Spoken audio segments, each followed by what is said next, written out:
For almost 100 years, children have fallen in love with A.A. Milne's characters from Winnie-the-Pooh. The stuffed toys that come to life and have adventures remain timeless avatars.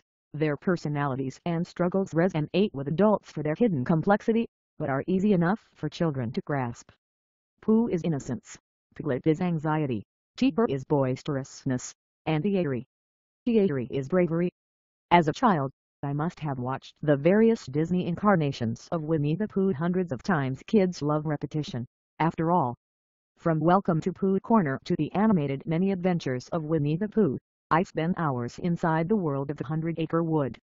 I recall playing Pooh sticks, covering myself head to toe in mud, and even jumping off a ledge with a helium balloon in the hopes that maybe physics wouldn't work this time. Yet one thing always bothered me. Why couldn't the gang make Eeyore happy? I saw Eeyore feeling dejected and depressed, and I wanted to make him feel better. Someone hug him, I would quietly admonish while eating my Rainbow Bright breakfast cereal. But it was the same every time.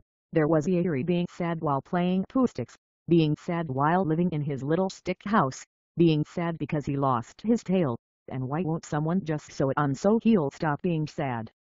As I got older, that desire to empathize with fictional stuffed animal was transformed by teenage cynicism. I thought the height of maturity was decaying. Every member of the 100-acre wood needed to be medicated for various psychology maladies.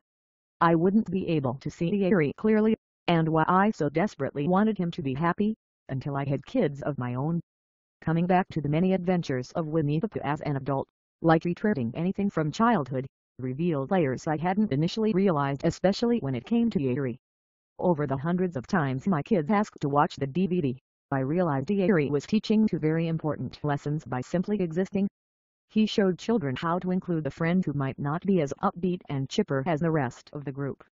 And more importantly, he illustrated that it's okay to be gloomy, as long as it doesn't consume you. Growing up in a household where negative emotions were demonic and my depressed mother made herself cheerful through sheer force of will, I had no baseline for how to deal with a non-happy person other than to fix them. Eeyore tried to show me he didn't need to be fixed, but I couldn't see it back then.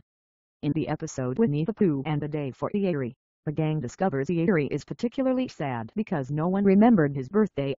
Distraught by this oversight, Pooh and Piglet rush home to get gifts for their friend. Pooh tries to give Eeyore a pot of honey but ends up eating it on his way to Eeyore's house. In a moment,